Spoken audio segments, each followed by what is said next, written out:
warahmatullahi wabarakatuh. Perkenalkan, nama saya Bidi, jurusan Sistem Informasi.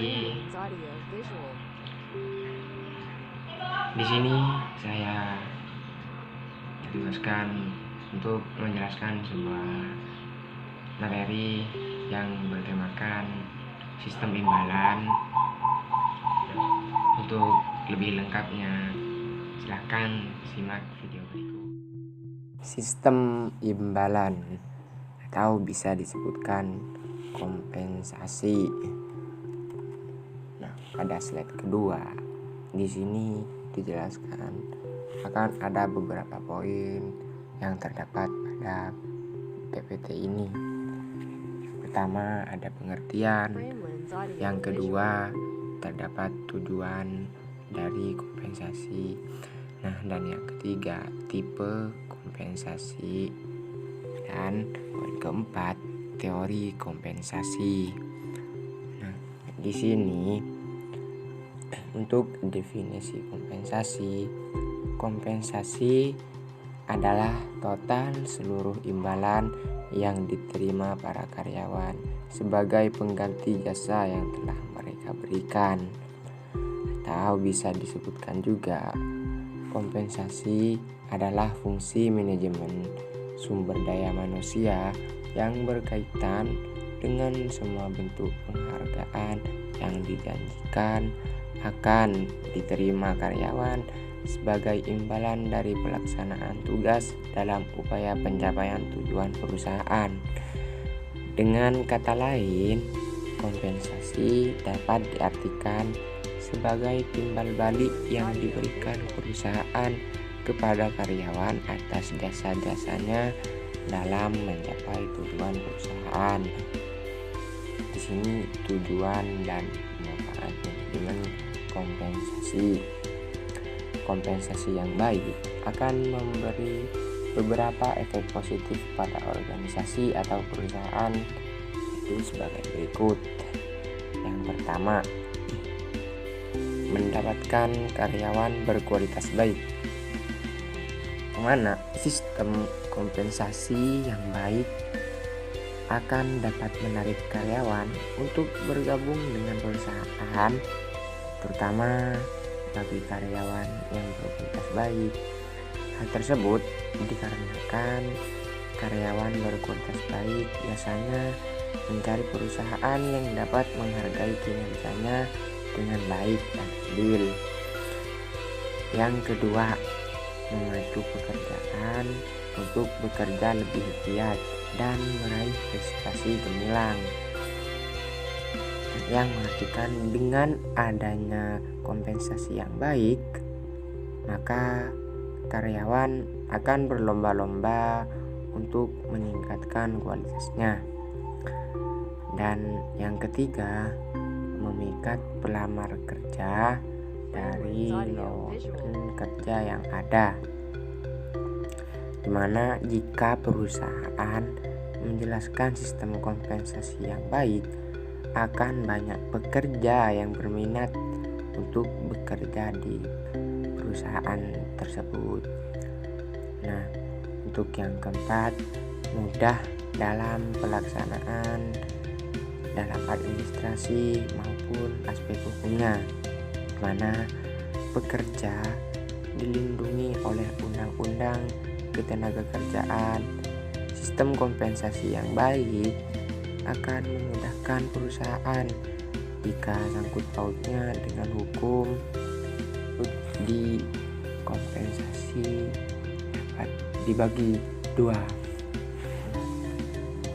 Di sini kompensasi ada kompensasi finansial dan non finansial.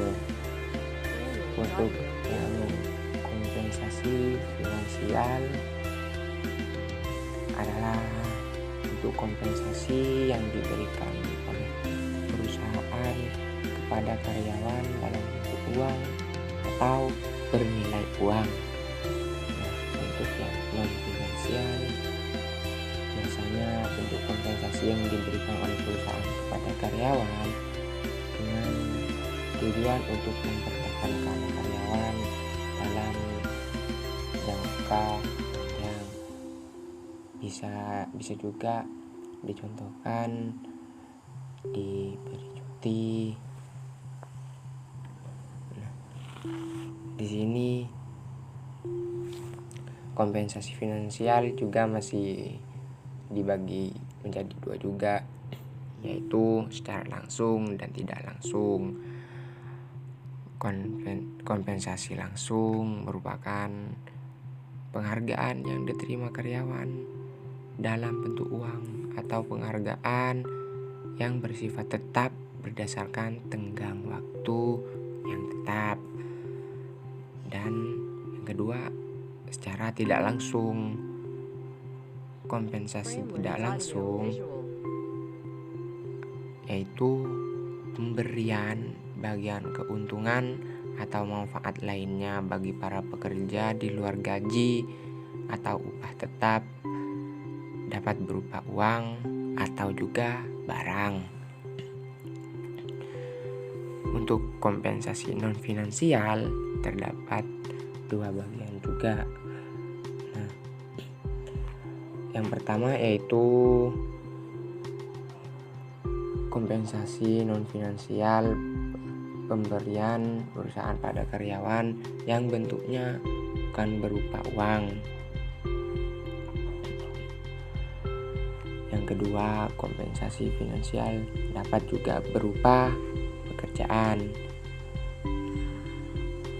yaitu bisa dicontohkan seperti tugas-tugas yang menarik, tantangan, tanggung jawab, pengakuan, dan rasa pencapaian, lingkungan kerja, atau kebijakan-kebijakan yang sehat, supervisi yang kompeten, kerabat yang menyenangkan, lingkungan kerja yang aman. Itu dapat membuat perusahaan lebih maju lah setidaknya. Teori kompensasi terdapat 3 macam, yaitu yang pertama teori kompensasi pada ekonomi pasar. Teori ekonomi pasar adalah penciptaan suatu harga upah atau bayaran yang didasarkan atas kekuatan negosiasi atau tawar-menawar antara para pekerja, pegawai, karyawan, buruh, dan sebagainya dengan pihak manajemen perusahaan. Dalam ilmu ekonomi mikro, kompensasi atau upah pekerja ditentukan oleh keseimbangan ekonomi pasar atau supply dan demand permintaan atau pekerja. Apabila permintaan pekerja oleh perusahaan semakin tinggi, maka upah yang ditawarkan akan semakin tinggi. Namun, jika penawaran pekerja kepada perusahaan semakin tinggi, maka upah yang ditawarkan akan semakin rendah. Hal tersebut didasarkan pada hukum supply dan demand pekerja atau buruh dalam teori makroekonomi. Untuk yang kedua, teori kompensasi standar hidup. Teori standar hidup merupakan suatu sistem kompensasi di mana upah atau gaji ditentukan dengan menyesuaikan dengan standar hidup layak, di mana para pekerja dapat menikmati hidup dengan damai, aman, tentram, dan sejahtera, mencakup jaminan pensiun di hari tua, tabungan, pendidikan, tempat tinggal, dan lain sebagainya. Dan teori yang ketiga yaitu teori kompensasi kemampuan membayar. Teori kemampuan membayar adalah suatu sistem penentuan besar kecil kompensasi yang diberikan kepada para pekerja dengan menyesuaikannya dengan tingkat pendapatan dan keuntungan perusahaan. Ketika perusahaan sedang berjaya, maka karyawan diberikan tambahan kompensasi. Tapi Jika perusahaan mengalami kerugian, maka pegawai akan mendapat pengurangan kompensasi. Sekian dari saya. Jika terdapat salah tutur kata ataupun penyampaian, mohon maaf ya sebesar-besarnya. Akhiron, Assalamualaikum warahmatullahi wabarakatuh.